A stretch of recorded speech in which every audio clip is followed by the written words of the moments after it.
The propaganda had been explicit in its warnings. Every captured woman would face degradation, violation, a fate considered worse than death itself. These thoughts circled through her mind as the military transport juddered to a halt, dust rising in clouds around the vehicle's worn tires. 22 years old, trained as a nurse in the Imperial Medical Corps, she had never imagined her service would end this way.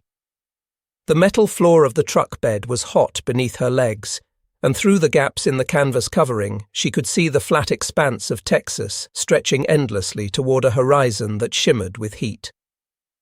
Other women sat pressed together on the benches, their faces masks of controlled terror. Each clutched whatever small belongings they had managed to keep through the chaos of surrender and transport. The thin fabric satchels they held seemed pitiful shields against what they had been taught to expect from the enemy. When the canvas flap was pulled back and harsh sunlight flooded the truck bed, she felt her heart accelerate until it seemed to pound against her ribs.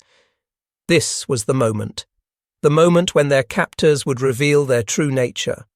She had been instructed by her superiors, warned by the military broadcasts, told in explicit terms what American soldiers would do to captured Japanese women. The propaganda films had shown scenes of chaos and brutality. The radio broadcasts had painted Americans as undisciplined barbarians who saw war as an opportunity for base desires rather than honorable combat. Every fiber of her training told her to prepare for shouting, for rough hands, for the kind of treatment that would strip away dignity and humanity in an instant. But as her eyes adjusted to the glaring light and she climbed down from the truck bed, her prepared response found nothing to attach itself to. The American sentries standing at the compound gates were nothing like the wild-eyed monsters of propaganda posters. They stood at rigid attention, their postures suggesting military discipline rather than predatory intent. Each soldier was tall and well-built in a way that suggested abundant food supplies, their olive-drab uniforms pressed into sharp creases, the fabric unstained by the dust that coated everything else in this place. The rifles they held were positioned upright against their shoulders in perfect uniformity, creating a visual pattern of order rather than threat. Their faces revealed nothing beyond professional detachment, the kind of expression she had seen on senior medical staff during emergency procedures when emotion had to be suppressed in favor of efficiency. An officer separated himself from the formation and approached with measured steps. Beside him walked a smaller figure, a Japanese-American interpreter whose presence added another layer of surreality to the scene. The interpreter's voice, when it came, was sharp but not cruel, carrying the weight of routine instruction rather than malice. Form 2 lines immediately, maintain silence during processing, follow all instructions without deviation. The words were delivered in crisp Japanese, each syllable precisely articulated in a way that suggested this speech had been given many times before to many different groups of arrivals. The prisoners obeyed, their movements uncertain, glancing at each other for confirmation that what they were experiencing was real and not some elaborate psychological torture designed to heighten their eventual suffering. She found herself standing in line, her satchel pressed against her stomach like a child's security blanket, scanning the American soldiers for the signs she had been taught to recognize. Where were the leering glances? Where was the crude commentary that military men everywhere supposedly engaged in when presented with vulnerable women? Where was the gloating triumph that victors were expected to display over the defeated? The guards simply stood their posts, their eyes focused on middle distances, their expressions revealing nothing more than mild boredom at performing a routine duty. It was as if the prisoners were cargo to be processed rather than human beings to be dominated or abused. This absence of expected behavior created a vacuum of understanding in her mind, leaving her more disoriented than any amount of cruelty might have done. The intake tent was a large canvas structure that provided blessed shade from the relentless sun. Inside, folding tables had been arranged in efficient rows, and at each station sat an American medic or administrative clerk with paperwork stacked neatly before them. Clipboards, forms, identification cards, medical instruments all laid out with the precision of a surgical theatre. She approached one station when directed, her legs shaking slightly, and stood while her name was recorded in both English and Japanese script. The clerk who took her information was a young man, perhaps not much older than herself, his hair cut military short, his fingers stained with ink from the stamps he used to mark documents. He asked questions through the interpreter with mechanical efficiency. Full name, age, unit designation, rank, medical conditions. Each answer was noted in careful handwriting, transferred onto multiple forms with carbon paper between them, stamped with official seals that left purple impressions on white paper. Then came the identification tags, thin metal plates stamped with numbers and basic information, hung on chains that would be worn around the neck. She had seen such tags on American prisoners back in Japan, had wondered at the time why they bothered to label people so carefully when death was the expected outcome of capture. Now she was being given one herself, the metal cool against her palm as the chain was placed over her head. It settled against her chest, an alien weight that declared her new status with brutal simplicity. The clerk gestured for her to move to the next station without making eye contact, his attention already shifting to the next woman in line. At the medical station, she encountered something even more unsettling than indifference. The interpreter stood beside a female army nurse, a WAC officer whose uniform included a crisp jacket and skirt rather than the standard men's fatigues. Through the interpreter, the rules were explained with painstaking clarity. Fraternization between American military personnel and prisoners is strictly prohibited. No personal contact beyond official duties is permitted. Any attempt at unauthorized communication will result in disciplinary action for both parties. The Geneva Convention governs all interactions within this facility. Violations will not be tolerated under any circumstances.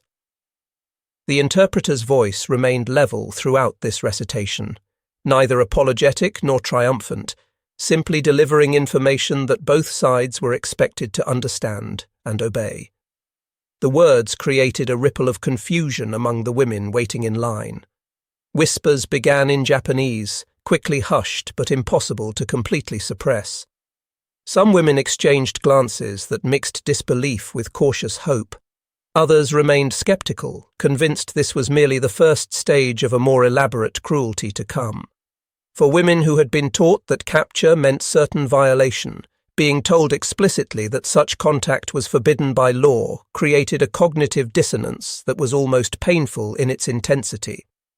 The promises of protection ran so counter to everything they had been led to believe about the enemy that accepting them felt like betraying their own country's propaganda machine.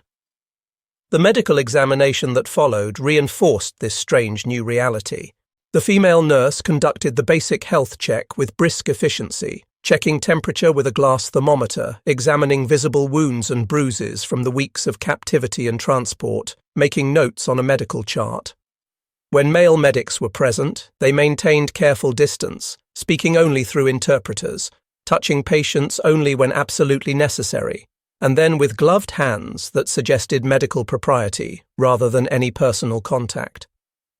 She watched as one medic wrapped bandages around another prisoner's infected arm wound, his movements quick and impersonal, his eyes focused on the task rather than the person.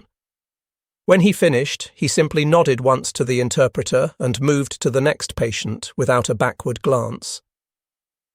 Sitting on a wooden bench while waiting for her own examination, she observed an American medic approach to treat her sprained wrist. The injury had occurred during transport, a simple accident that had left the joint swollen and tender.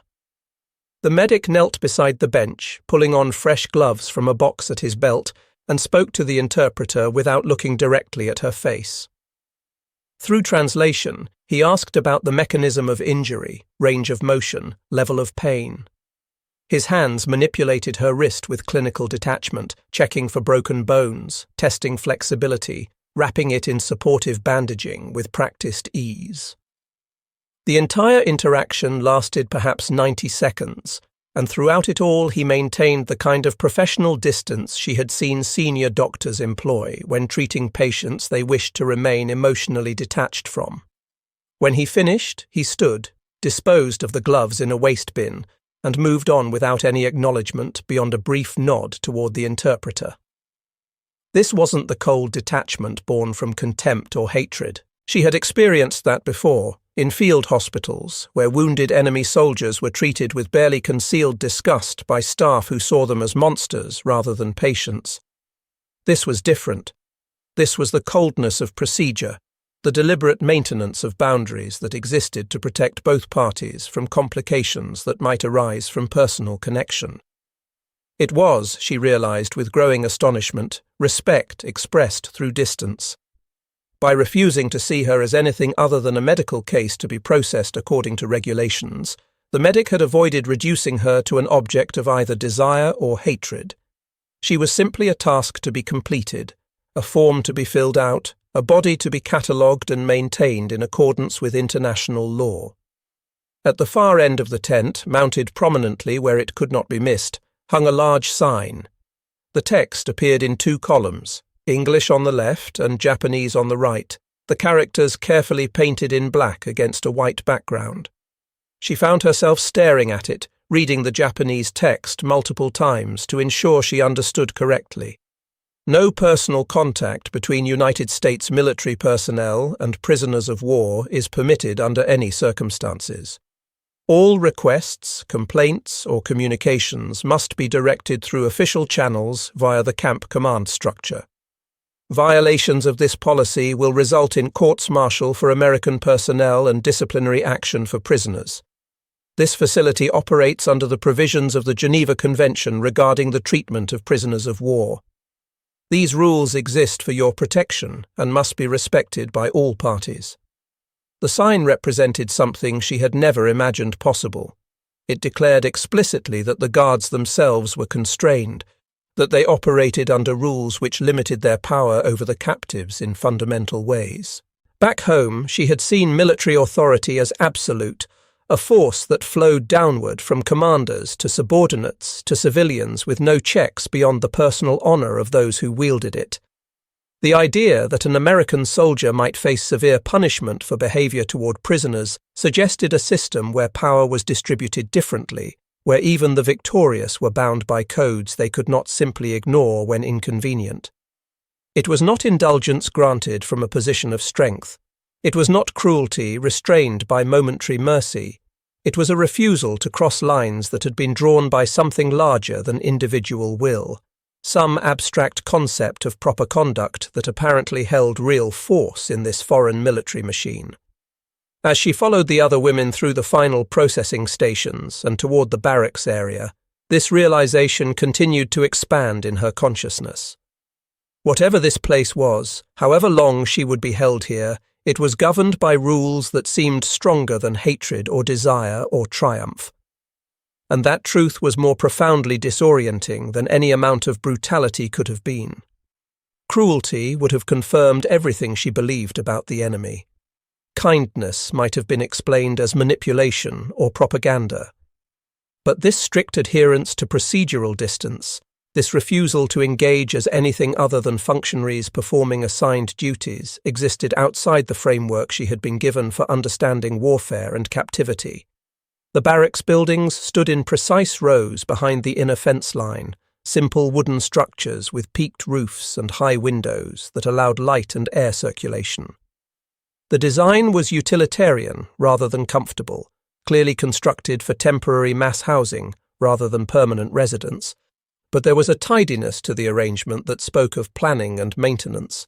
White paint covered the exterior boards, kept fresh enough to suggest regular upkeep, and the spaces between buildings were carefully measured to allow adequate fire breaks and access for emergency vehicles. Gravel paths connected each structure to the main compound roads, bordered by whitewashed rocks that created clear boundaries between pedestrian areas and the dusty earth beyond.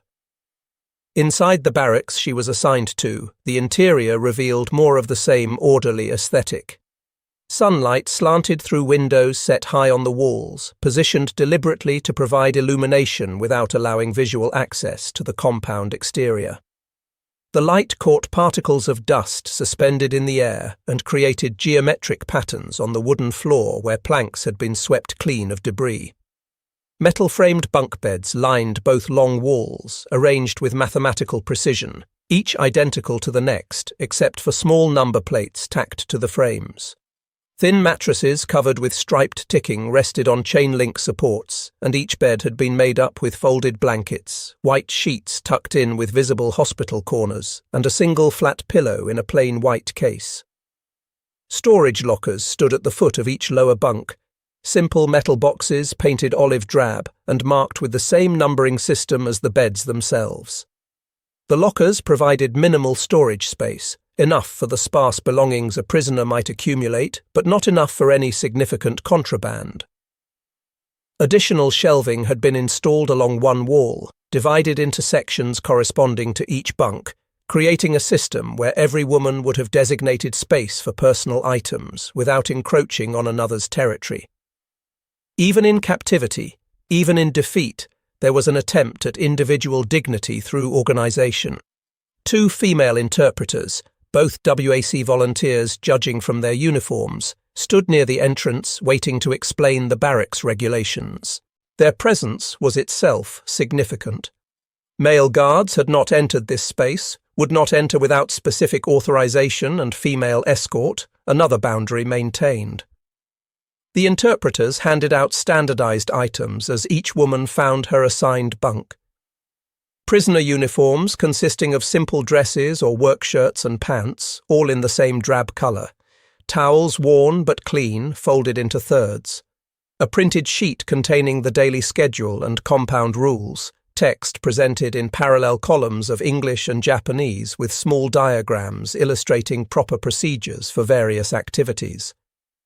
She accepted her items and sat on the edge of her assigned bunk, spreading the schedule sheet across her knees to read it carefully. The day was divided into precise blocks of time with designated activities for each period. Breakfast at 0600 hours, served in the mess facility adjacent to the barracks area. Morning roll call at 0700 to be conducted in formation outside the barracks entrance. Work details from 0800 to 1200, assignments to be posted weekly on the compound bulletin board. Lunch at 12:30. Afternoon work or recreation period from 1400 to 1700. Dinner at 1800.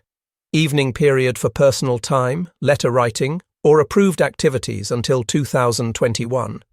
Lights out mandatory at 21:30, enforced by barracks monitors and exterior guard patrols.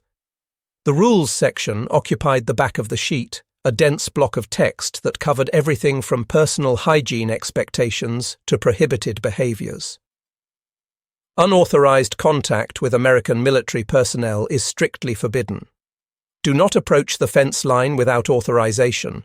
Do not attempt to communicate with guards except through designated interpreters. Do not possess or create any materials that could be used as weapons. Do not trade or barter personal items. Do not attempt to leave assigned areas without escort. Do not organize group activities without prior approval from camp administration. Violation of any rule will result in disciplinary measures, including restriction of privileges, isolation, or reduction of rations. Each regulation was numbered and cross-referenced to relevant sections of the Geneva Convention, creating a document that read more like a legal contract than a simple list of camp rules. Around her, the other women were settling into their assigned spaces with varying degrees of comfort. Some unpacked their meagre belongings immediately, as if establishing territory might provide psychological security. Others sat motionless on their bunks, still processing the disconnect between expectation and reality. Whispered conversations began tentatively in Japanese, women testing whether such communication was permitted or would be punished. The interpreters made no move to silence them, simply continued with their orientation briefing, explaining where to find washing facilities, how to submit requests for supplies, when mail call would occur, and what restrictions applied to correspondence. Late afternoon transformed into evening as the women continued their cautious exploration of this new environment. Some ventured to the washing facilities at the end of the barracks, a separate room equipped with sinks, toilets and shower stalls that provided basic privacy through the use of curtains. The plumbing functioned properly, delivering cool water when taps were turned, draining efficiently into concealed pipes. Soap had been provided in large blocks that could be chipped into smaller pieces, harsh yellow soap that smelled of chemicals but produced adequate lather for cleaning. The towels were rough but absorbent, hanging on hooks labelled with bunk numbers so each woman could identify her designated towel without confusion. She stood at a sink washing her face and hands, the cool water a relief after the heat and dust of the day, and studied her reflection in the small mirror mounted above the basin. Her face looked thinner than she remembered, cheekbones more prominent, eyes shadowed with exhaustion that went deeper than simple lack of sleep. The identification tag hung visible against her collarbone, the metal reflecting light with each breath she took. She was a prisoner now. The mirror made that reality inescapable. Yet she was also, unexpectedly, a prisoner who had been given soap and clean water and a bed with sheets. The complexity of that truth was difficult to process. Dinner arrived precisely at 6 o'clock, wheeled into the barracks area on metal carts pushed by civilian workers wearing kitchen uniforms rather than military fatigues. The meals came on divided metal trays, the kind used in hospitals or schools, with sections for main dish, vegetables, and a piece of bread. The food was plain but substantial, some kind of meat stew with potatoes and carrots, canned green beans, white bread with margarine, and a tin cup of water. It was more food than she had seen in months, certainly more than she had eaten regularly even before capture. The portions were generous by Japanese standards, sized for American appetites rather than the smaller builds and reduced expectations of Asian prisoners. Guards did not serve the food or interact with the prisoners during the meal.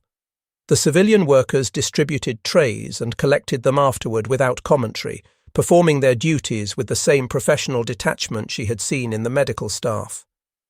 The women ate in silence at first, too hungry and too uncertain to make conversation, but gradually the tension began to ease slightly. The food was real. The water was clean. Nobody was being beaten or denied sustenance as punishment for surrender. Each spoonful that went into her mouth contradicted another piece of propaganda about American treatment of captured enemies. One woman near her bunk spilled her water cup in nervousness, the liquid spreading across the wooden floor in a dark stain. The accident produced a moment of frozen panic as the woman waited for punishment, for shouting, for some violent response to her clumsiness. Instead, one of the civilian workers simply brought another cup without comment, setting it on the woman's tray and moving on to continue his rounds.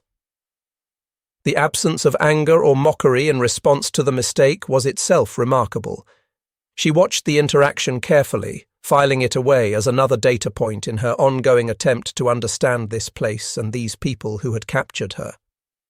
As darkness fell outside the barracks windows, electric lights flickered on overhead, bare bulbs in simple fixtures that cast harsh illumination across the interior. The interpreters made a final pass through the barracks, reminding everyone of the lights-out policy and answering a few hesitant questions about the next day's schedule. Then they departed, leaving the women alone for the first time since arrival. The door was not locked. There were no bars on the windows, but the fence outside and the guard towers visible through the high windows made clear that this was still very much a prison, regardless of how it might differ from expectations.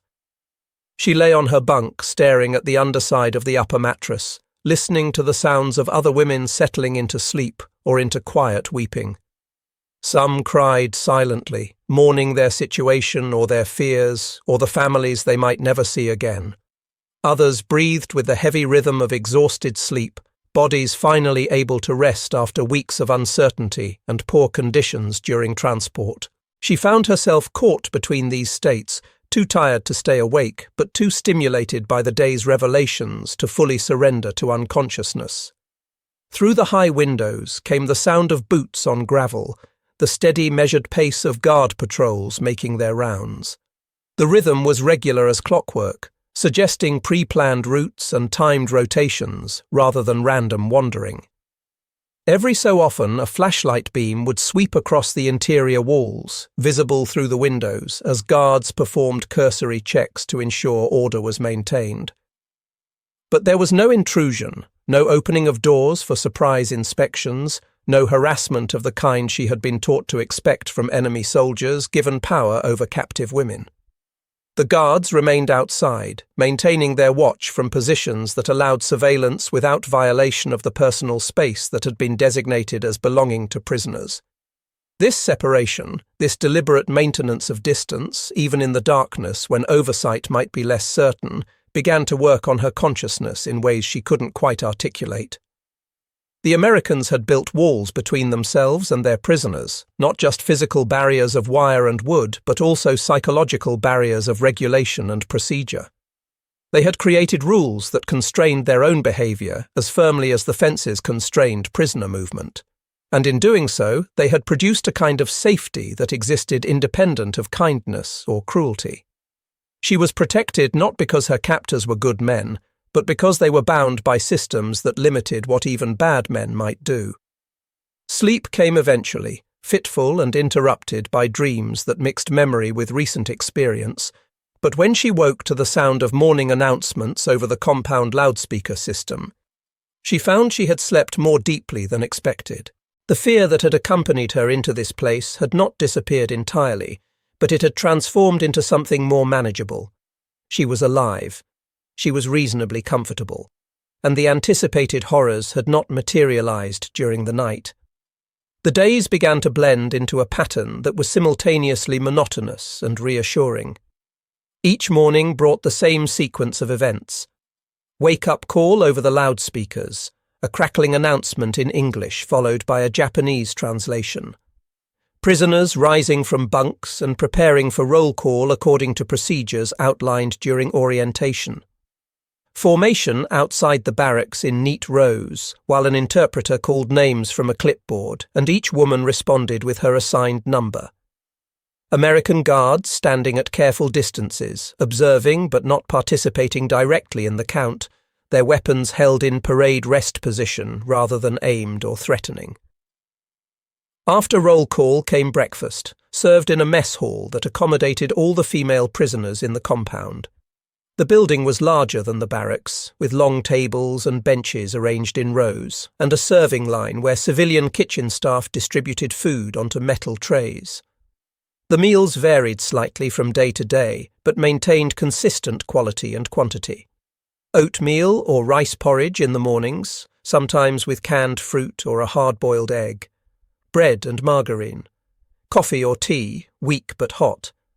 The women lined up in orderly fashion, accepted their trays, found seats at the long tables, and ate in relative silence while guards maintained positions near the exits, visible but uninvolved. She noticed during these meals how completely the separation was maintained. American military personnel ate in a different facility entirely, their mess hall located on the opposite side of the compound where prisoners were not permitted. The few soldiers who needed to be present in prisoner areas during mealtimes positioned themselves with backs turned, focusing their attention outward toward potential security concerns rather than inward toward the women they guarded. It was a deliberate turning away, a choice not to observe that went beyond simple indifference. They were choosing not to look, actively averting their gaze in a way that communicated something about boundaries and respect. Work details began after breakfast, assignments posted on a bulletin board near the mess hall entrance. The tasks were mundane but purposeful. Kitchen duty, helping civilian workers with food preparation and cleanup. Laundry detail washing uniforms and linens in industrial machines. Garden maintenance tending vegetable plots that would supplement compound food supplies. General compound upkeep sweeping paths, maintaining barracks cleanliness. Simple repairs to facilities. The work was not arduous, certainly nothing compared to the labour conditions she had heard about in prison camps elsewhere, and it provided structure to the long days while also contributing to the maintenance of the facility that housed them. During these work periods, she observed more clearly how the Americans managed interaction between guards and prisoners. Male soldiers never worked directly alongside the women, instead supervising from positions that allowed oversight without close proximity. When instructions needed to be given, they went through interpreters who accompanied work details to translate commands and relay questions or concerns.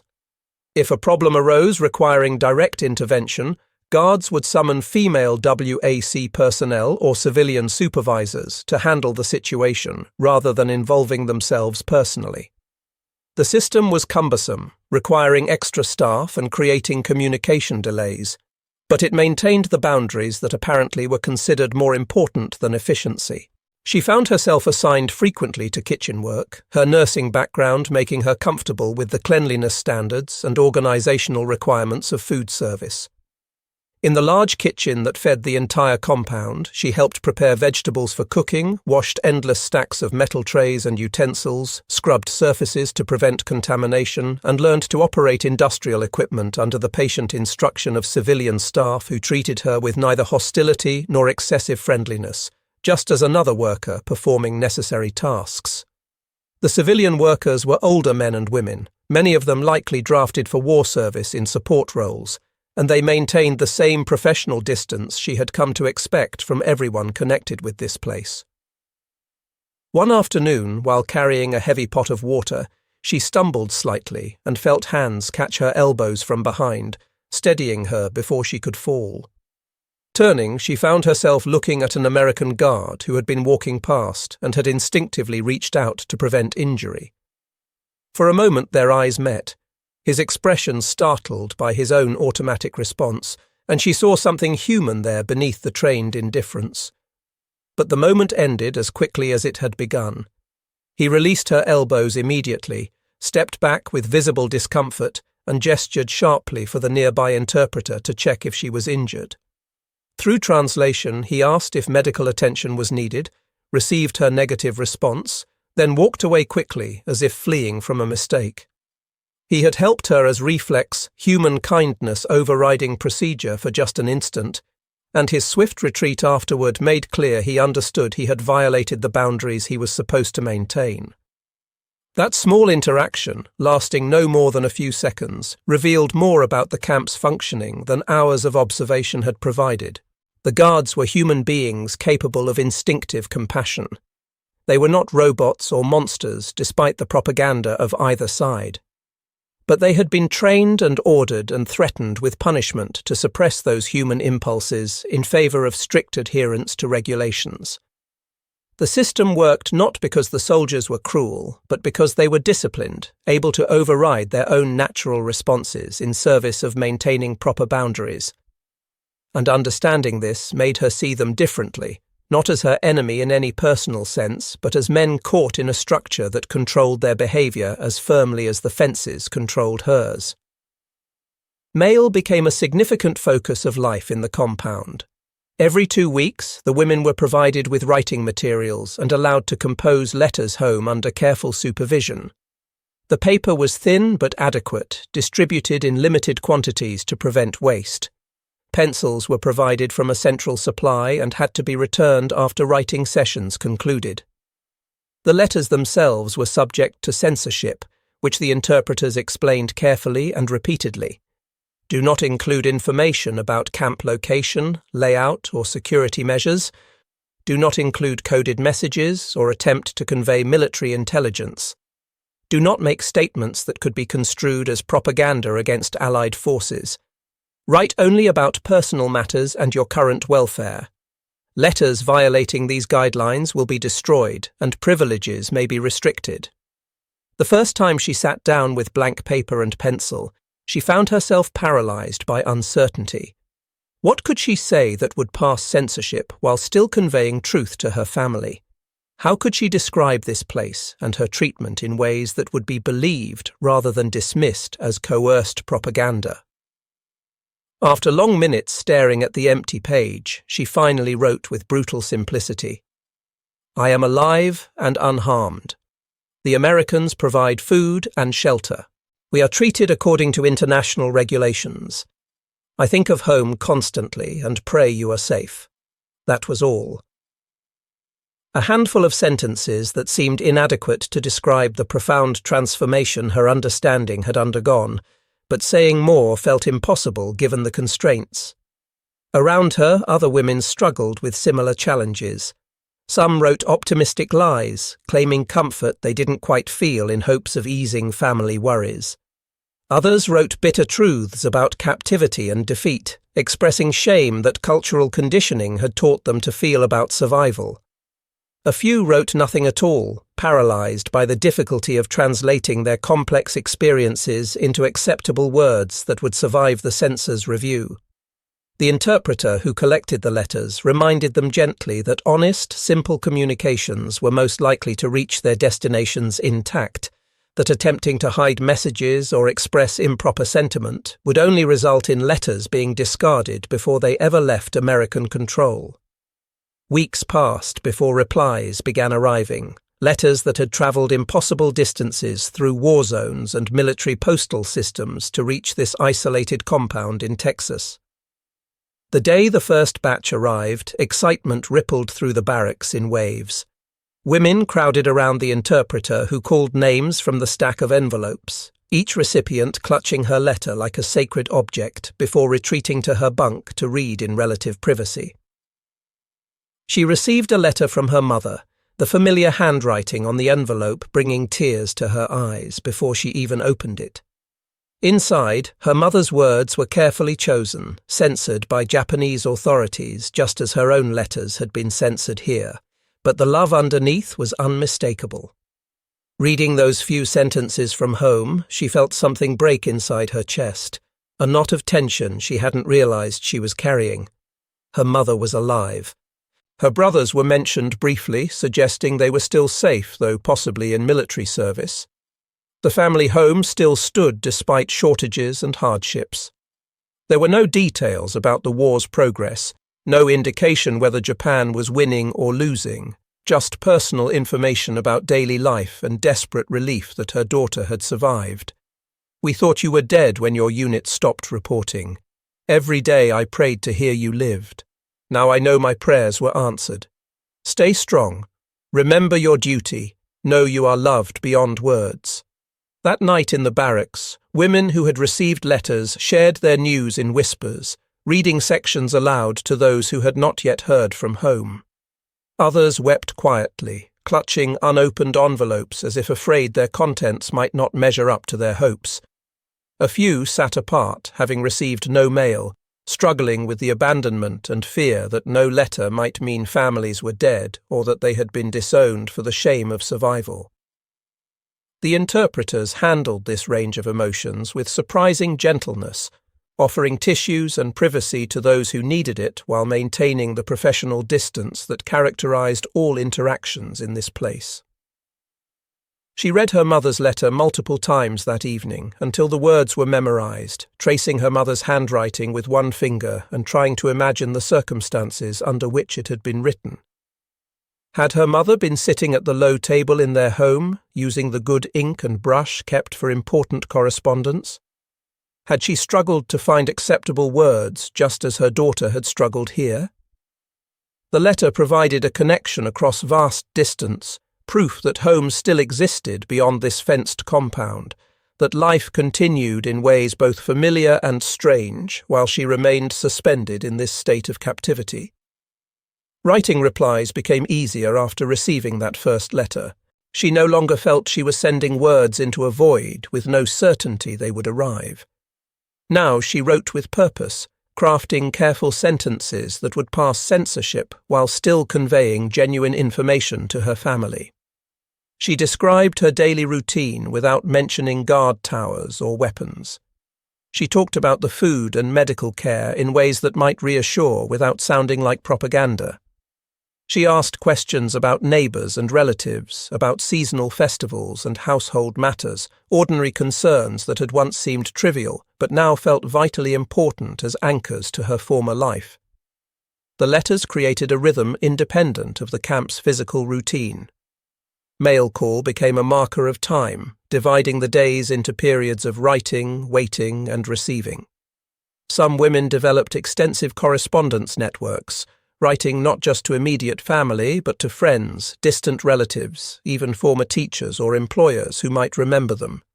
Others maintained minimal contact, their letters sparse and infrequent, perhaps finding the process too painful, or their lives before capture too disconnected to maintain ties with their current reality. She fell somewhere in the middle, writing regularly to her mother and occasionally to other family members when she had news worth sharing or questions that needed answering. As summer's heat intensified, the camp administration made small modifications to accommodate the climate. Work schedules were adjusted to avoid the hottest part of afternoon, with longer midday breaks and evening work sessions when temperatures became more tolerable. Additional water stations were installed at work sites, with large containers of drinking water available constantly. The guards themselves showed signs of suffering in the heat, their heavy uniforms dark with sweat, but they maintained their posts and patrols without complaint and without seeking to transfer their discomfort onto those they supervised. She noticed during this period how the Americans addressed problems systematically. When several women developed heat exhaustion during garden work, the response was not punishment for weakness, but rather changes to procedures to prevent recurrence. Shade structures were erected over work areas. Rest periods were mandated and enforced. Medical staff monitored workers more frequently, checking for signs of dehydration or overheating. The modifications weren't presented as kindness, but as proper management, maintaining the health of prisoners because regulations required it, because international law demanded it, because allowing preventable illness would be a failure of the system's duty to those in its custody. This practical approach to their welfare sometimes felt more reassuring than overt compassion would have been. Kindness could be withdrawn if circumstances changed or if captors became angry or resentful. But a system, a bureaucracy, an organization built on regulations and procedures that had momentum and structure that transcended individual emotions. The Americans were not treating them well because they felt sorry for Japanese prisoners. They were following protocols that would apply regardless of personal feelings, and that consistency created a foundation of predictability that allowed tension to gradually ease. The barracks itself became more livable as the women learned to adapt the space to their needs within allowable limits. Personal items accumulated slowly, small things acquired through approved channels or created from available materials. Hand-sewn repairs to uniforms that made them fit better. Makeshift containers fashioned from discarded materials to organize the limited belongings each woman possessed. Decorations consisting of dried flowers from the garden work details or simple drawings made during free time. The interpreters permitted these modifications as long as they didn't violate security rules, recognizing perhaps that allowing prisoners some to personalize their environment improved morale and reduced problems. Friendships formed among the women, relationships built on shared experience and proximity. She found herself growing close to several others who had nursing backgrounds, women who understood her training and shared her particular perspective on medical matters. They would sit together during evening free periods, discussing their experiences before capture, speculating about the war's progress, debating the ethics of their current situation. Some argued that accepting American hospitality dishonored their military service and their country. Others maintained that survival itself was a form of resistance, that living through captivity meant they might someday return home with information about the enemy. She listened more than she spoke, still processing her own complicated feelings about what this experience meant. One recurring discussion centered on whether the guards found them attractive and were simply constrained by regulations, or whether American beauty standards were so different that Japanese women held no appeal. The question was simultaneously serious and absurd, mixing cultural insecurity with genuine curiosity about how they were perceived. Some women insisted the guards must struggle daily with prohibited desires, pointing to occasional lingering glances or moments of hesitation as evidence. Others argued the Americans found them completely alien and unappealing, that the professional distance stemmed from indifference rather than disciplined restraint. She tended toward a third interpretation, that the guards probably did experience normal human responses, but had been so thoroughly conditioned by military training and cultural expectations that those responses were genuinely suppressed rather than simply hidden. The question mattered because it influenced how they understood their own safety. If the guards desired them but were restrained only by external rules, then those rules had to remain constantly enforced or disaster might follow. But if the guards genuinely saw them as humans outside the sphere of sexual interest, if the boundaries were maintained by something more than just imposed discipline, then perhaps their safety was more secure.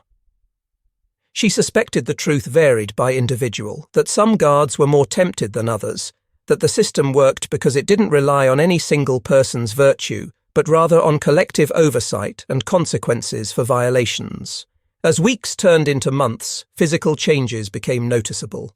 The women grew healthier on regular rations and adequate medical care, gaining back weight that had been lost during the chaos of war and capture. Skin conditions improved with access to soap and clean water. Wounds and injuries healed properly under medical supervision instead of festering for lack of supplies. She caught her reflection in the washing facility mirror one morning and barely recognized herself.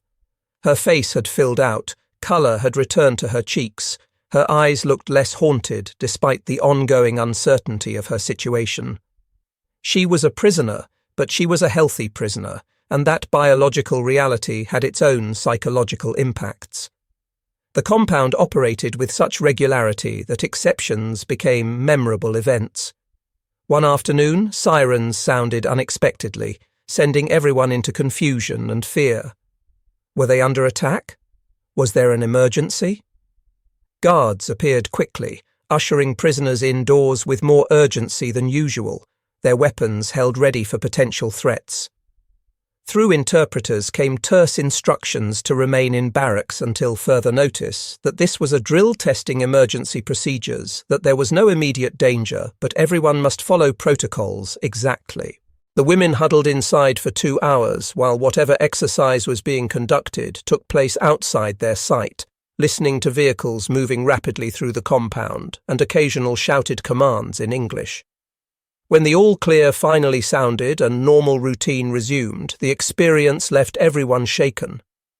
The drill had revealed how quickly the professional distance could transform into something more aggressive if circumstances warranted. The guards who had been so carefully detached could become forceful when necessary, moving prisoners with firm hands and raised voices, using their weapons not threateningly, but certainly as visible reminders of who held physical power. Yet even during the drill, no one had been struck or abused. The force applied was minimal and purposeful, just enough to ensure compliance with urgent instructions. And once the situation resolved, the guards returned immediately to their usual distant professionalism, as if the intensity of the previous hours had never occurred. Autumn arrived gradually, bringing cooler temperatures and changing colours to the limited vegetation within compound boundaries. The vegetable gardens produced their harvest, and the women who had worked those plots took pride in contributing to the food supplies, even though it meant improving their own captors' logistics. The work had given them something productive to focus on, a tangible result of their efforts that made the passing time feel less wasted. When vegetables they had planted and tended appeared in the meals served in the mess hall, there was quiet satisfaction mixed with the continuing strangeness of their situation. She found herself thinking differently about the future during this period. Initially, she had expected either rescue by Japanese forces or some terrible fate at American hands. Neither had materialized, and the indefinite nature of captivity forced a different kind of thinking. What if she remained here for years? What if the war ended and she was repatriated only to find Japan defeated and transformed? What would her life be afterward, as a woman who had survived capture when dying was considered more honorable? These questions had no good answers, but confronting them felt necessary, a way of preparing psychologically for unknowable outcomes. Some women began studying English during evening periods, teaching themselves from materials the interpreters provided when requested. The administration apparently saw no harm in prisoners learning their captors' language, perhaps viewing it as a productive use of time that reduced idleness and potential discipline problems. She joined these informal study sessions, finding that learning gave her a sense of agency that captivity otherwise denied. Each word mastered was a small victory, a piece of the enemy's world claimed and made comprehensible. The language was strange, all hard consonants and unpredictable spellings, but gradually it began to make sense. Understanding even simple English changed how she perceived the guards. She could catch fragments of their conversations now, ordinary talk about weather or meals or sports, the mundane discussions of men performing boring duty. They complained about the heat, joked about mail from home, griped about regulations they considered unnecessary. They were not the monolithic enemy of propaganda, but individuals with personalities and opinions, most of them seeming to view guard duty as an unpleasant job assignment rather than an opportunity for power or glory. This humanization was complicated, making it harder to maintain the clear division between us and them that military training had tried to instill. One guard in particular began to stand out from the general uniformity. He was young, perhaps 20 or 21, with reddish hair and freckles that suggested Northern European ancestry. She noticed him because he sometimes paused near the garden area where she worked, not approaching or speaking, but simply present in a way that felt deliberate. His presence was not threatening, more like curiosity held in check by regulations. She wondered what he thought when he looked at the Japanese women tending plants, whether he saw enemies or just people or something more complicated. But the boundaries held, and he never crossed the line into unauthorized contact, always maintaining the proper distance even when his posture suggested he might wish things were different. Attempting once to thank him directly for delivering supplies, she spoke in careful English, words practiced many times privately before using them. "Thank you for assistance." The phrase came out awkwardly, her accent mangling the pronunciation, but the meaning should have been clear. He stopped mid-step, looking directly at her for the first time in weeks, his expression unreadable. For a moment she thought he might respond, might engage in the kind of simple human exchange that happens naturally between people forced into proximity. Instead, he gave a single short nod and walked away without speaking, his shoulders rigid with obvious discomfort at having been addressed personally. The rejection stung more than expected, even though she understood intellectually that he was following rules. There was something painful about having a small gesture of courtesy rebuffed, about being reminded that the relationship between guard and prisoner could never be anything other than what regulations specified. She felt foolish for attempting contact, exposed in a way she hadn't anticipated. The other women who witnessed the exchange said nothing, but their expressions carried sympathy mixed with knowing. They all understood that the walls between captor and captive were not meant to be climbed, that attempting to do so only emphasized one's powerlessness. That evening she wrote in the diary she had begun keeping, using paper acquired through proper channels and carefully hoarding it for private reflections she would never send home. They do not hate us, but they will not allow us to matter to them as individuals. We are obligations to be maintained according to specifications, no different from equipment or supplies. This rejection hurts more than anger would because it is so absolute. We cannot even provoke a response. Reading the words back to herself, she recognized both accuracy and self-pity in the observation. The guard's indifference was a kind of safety, but it was also a profound invalidation of her humanity, a refusal to acknowledge her as a person worthy of even minimal social reciprocity. Winter approached, bringing with it preparation for colder weather. Additional blankets were distributed to barracks residents, heavier covers that provided adequate warmth even when nighttime temperatures dropped significantly. The civilian workers who maintained compound facilities installed small heaters in the barracks, simple units that produced enough heat to make the buildings tolerable, if not entirely comfortable. Prisoners were issued warmer clothing from surplus stocks, sweaters and jackets that had seen better days, but still functioned adequately. The administration's response to changing seasons was systematic and adequate, neither generous nor cruel, simply meeting the basic requirements for maintaining prisoner health through winter months. Holiday seasons proved strange and melancholy. Christmas decorations appeared throughout the American sections of the compound, visible from distances but not extended into prisoner areas. The guards seemed more cheerful during this period, their conversations full of references to packages from home and traditions being maintained despite deployment. For the Japanese prisoners, the Western holiday held no personal meaning, but still emphasized their separation from home and from the lives they had known.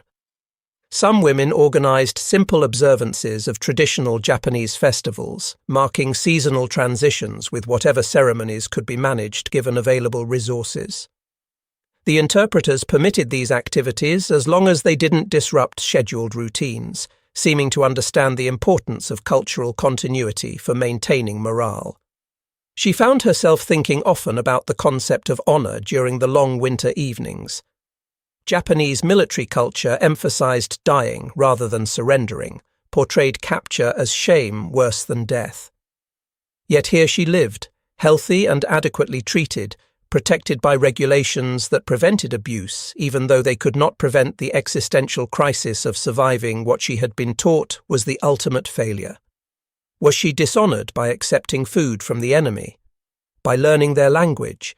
By experiencing relief that the feared atrocities had not occurred? Or was there perhaps a different form of honor in surviving, in maintaining dignity despite powerlessness, in refusing to internalize the enemy's potential contempt or her own culture's condemnation?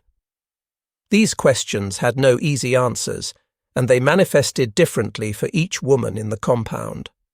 Some maintained rigid defiance, refusing to engage with anything beyond minimum compliance, treating each day as another battle in an ongoing war. Others adapted more readily, finding ways to make peace with their circumstances and even discovering small pleasures in the predictability of routine. She fell somewhere between these extremes, neither fully accepting her situation nor able to maintain constant resistance. She existed in the ambiguous space of survival without resolution, waiting for external events to determine her eventual fate while trying to maintain some core of self that would remain intact regardless of outcome. Spring returned eventually, as seasons always do, bringing warmth and renewed growth to the camp's gardens. The women planted again, repeating cycles they had learned the previous year, their hands more skilled now at the work. She found satisfaction in this repeated pattern, in the tangible evidence that time was passing even though her own life remained suspended. Each plant that sprouted and grew represented movement forward, proof that the world continued turning despite war and captivity. Mail continued to arrive sporadically, letters from home that provided glimpses of ongoing life in Japan. The censorship on both ends meant information remained limited, but reading between careful lines revealed increasing hardship, hints of shortages and fears that grew more pronounced with each letter. Her mother's messages remained optimistic in tone, but the gaps between letters lengthened, suggesting difficulties in the postal system, or perhaps worse problems that prevented regular correspondence. She worried constantly about her family's safety, knowing the war must be going poorly for Japan, but unable to get reliable information about specific conditions. The American guards seemed more relaxed as time passed, though they maintained their professional boundaries with consistency that had become habitual rather than consciously effortful. The routines had become deeply embedded, repetition creating patterns that required no thought. Roll call proceeded with mechanical efficiency. Meals were served at exact times. Work details followed established protocols. The predictability was both comforting and numbing, days blending into each other with little variation beyond weather and seasonal changes. She continued learning English, progressing to the point where she could understand much of the basic conversation happening around her, even if speaking remained difficult. This linguistic access provided insight into the guards' perspectives that would have been impossible otherwise. She overheard them discussing war news, debates about Pacific theater developments, speculation about how much longer the conflict might continue.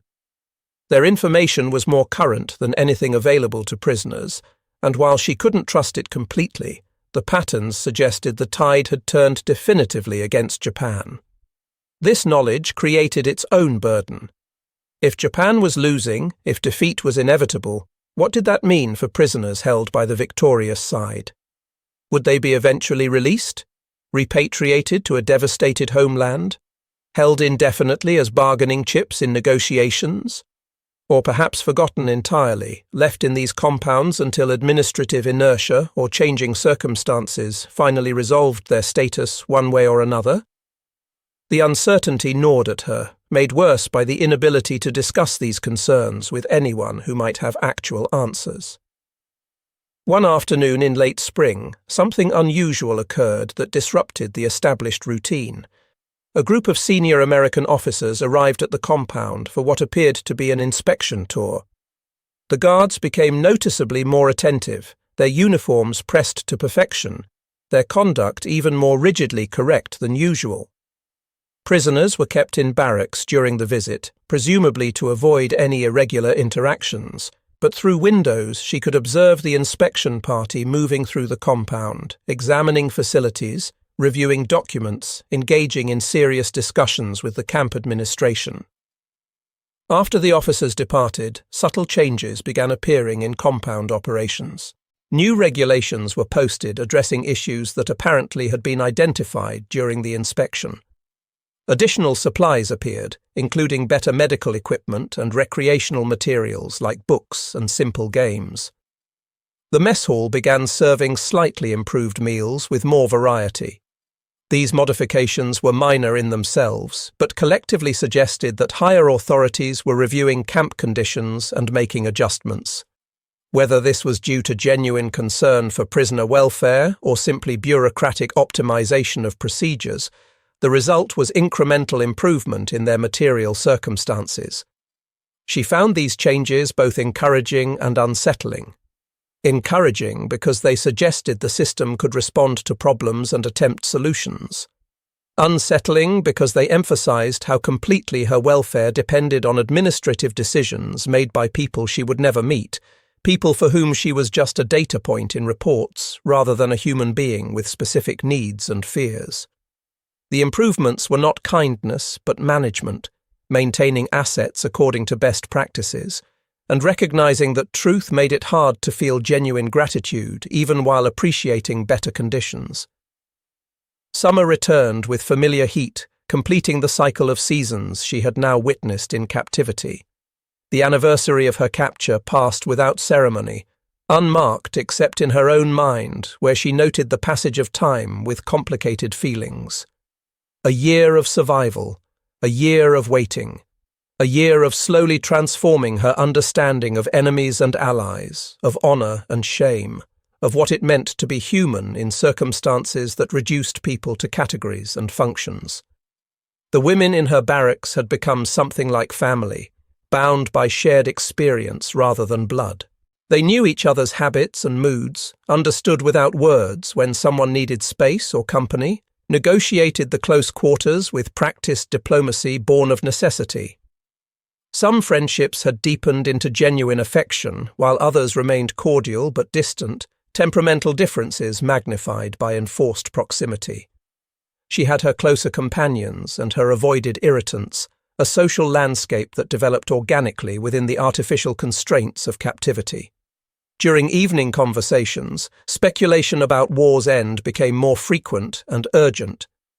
News filtering through the camp suggested major developments, though specifics remained murky. The guards' demeanor had shifted subtly, some mixture of tension and anticipation that suggested they knew something significant was approaching. Then came the day when all normal activities were suspended, when the women were gathered in the mess hall and an American officer addressed them through the interpreter with news that would change everything once again. The war was over. Japan had surrendered. The details would be explained more fully in coming days, but hostilities had ceased, and their status as prisoners of war would begin transitioning toward eventual repatriation.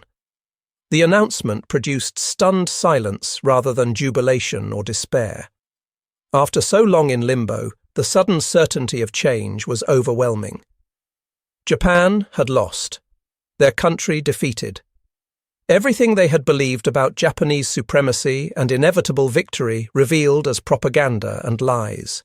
Yet they were alive. They had survived. And now faced the daunting prospect of returning to a homeland transformed by defeat and occupation. That night in the barracks, reactions varied wildly. Some women wept in relief that the killing had stopped, that whatever came next would be preferable to continued warfare. Others sat in shocked silence, unable to process the magnitude of what defeat meant. A few expressed anger, feeling betrayed by leaders who had assured them victory was certain. She lay on her bunk staring at the ceiling, her mind turning over the revelation and its implications. She would go home eventually. But home was now something different than what she had left, shaped by defeat and occupation in ways she couldn't yet imagine. The days following the announcement brought bureaucratic activity as the camp administration began processing paperwork for eventual repatriation. Medical examinations were conducted to document prisoners' current health status. Identification was verified and recorded. Plans were explained through interpreters regarding the timeline and logistics of return to Japan. The process would take months as transportation was arranged, and occupation authorities established procedures for handling former combatants and military auxiliaries. During this transition period, the relationship between guards and prisoners began to shift subtly. The strict boundaries remained in place, but there was a relaxation of the intensity that had characterized their interactions. Guards occasionally allowed small conversations beyond mere duty-related exchanges, as if the ending of hostilities permitted limited acknowledgement of shared humanity that had been suppressed during active conflict. The change was modest but noticeable. Smiles occasionally exchanged, brief pleasantries spoken through interpreters, a recognition that former enemies might now become something more neutral if not exactly friendly. She found herself torn between relief and apprehension as repatriation approached. Relief to be going home, to be reunited with whatever remained of her family. Apprehension about what she would find there, how she would be received as a woman who had survived capture, whether the lessons learned in captivity would serve her in a defeated nation struggling to rebuild. The time in the American camp had transformed her understanding of enemies and of her own culture's teachings. She had learned that propaganda distorted truth on all sides, that honor could be found in unexpected forms, that systems of rules could protect even when individuals might fail. When the day finally came for her group to board transport trucks for the first leg of their journey home, she felt surprisingly ambivalent. The camp had been a prison, but it had also been a place of safety governed by rules that, while constraining, had protected her from abuse. The guards she had feared and then adapted to had maintained boundaries that preserved her dignity even in captivity. As the truck pulled away from the compound, she looked back at the barracks and guard towers with complicated emotions. This place had changed her in fundamental ways, reshaping her understanding of herself and her former enemies in ways that would influence the rest of her life. The journey home was long and complicated, involving multiple stops at processing centers where paperwork was reviewed and repatriated prisoners were prepared for return to occupied Japan. At each stage, the American military personnel handling the process maintained professional courtesy, treating the returning women with neither hostility nor excessive friendliness, simply as a logistical challenge to be managed efficiently. The pattern was familiar now, recognizable as the same systematic approach that had characterized her time in captivity. When she finally arrived in Japan and saw the devastation that defeat had brought to her homeland, the contrast with her own adequate treatment during captivity became stark and troubling. Cities lay in ruins. Food was desperately scarce. People moved through the streets with haunted expressions, shocked by the magnitude of what had befallen their country. She had been fed regularly while civilians at home starved. She had received medical care while wounded soldiers died for lack of supplies. The realization produced complicated guilt, shame at having survived in comfort while her countrymen suffered, even though her captivity had been beyond her control. Reuniting with her mother was both joyful and painful. They embraced with tears, grateful to have survived, but the questions that hung between them were difficult. Her mother wanted to know about her treatment, whether the rumors of American brutality had been accurate. Telling the truth felt dangerous, like betraying her country again, but she could not maintain the comfortable lies that propaganda preferred. She spoke carefully about the camp, about the rules and routines, about treatment that had been strictly correct, if not warm. Her mother listened with expressions that mixed relief with confusion, clearly struggling to reconcile this account with everything she had been told about the enemy. Rebuilding her life in defeated Japan proved challenging in ways she had not anticipated. Other women who had been captured sometimes faced ostracism, treated as contaminated by their survival and contact with the enemy. She was fortunate that her mother defended her fiercely and that her nursing skills were desperately needed in a country struggling to care for its population. She found work in civilian hospitals, applying her medical training to help with the enormous task of reconstruction. But the experience of captivity stayed with her, influencing her perspective in lasting ways. She had seen that enemies could be disciplined and bound by honor codes, even if those codes differed from Japanese traditions. She had learned that systems of rules could constrain human cruelty more reliably than appeals to personal virtue. She had discovered that survival could coexist with dignity, that living through defeat was not necessarily shameful. These lessons shaped her approach to post-war life, making her more skeptical of propaganda, more willing to question authority, more committed to judging individuals by their actions rather than their national identity. Years later, long after the occupation ended and Japan transformed into a prosperous ally of its former enemies, she sometimes thought about the American guards who had maintained such strict distance during her captivity. She wondered if they understood what their discipline had meant, how their refusal to violate the boundaries between captor and captive had preserved something essential in the women they guarded. That rejection of intimacy, which had felt so painful at the time, had been a form of respect more profound than sympathy or kindness could have provided. They had treated their prisoners as human beings entitled to protection under law rather than as objects to be exploited or abused, and that systematic decency had made survival possible with dignity intact. She never returned to Texas or sought out anyone from the camp. That chapter of her life remained separate, a transformative experience that shaped her but did not define her. She married eventually, had children, built a career in nursing, and lived into old age watching Japan evolve from devastation to prosperity. But always she carried the memory of those days behind barbed wire, the lessons learned about enemies and honor and the complicated nature of human decency in circumstances designed to bring out the worst in people. The Americans who had guarded her were neither heroes nor villains, but simply humans operating within a system that demanded better behavior than hate or fear might have produced naturally. And that, she concluded late in life, was perhaps the best that could be hoped for from any system designed to manage the inherently dehumanizing reality of warfare and captivity.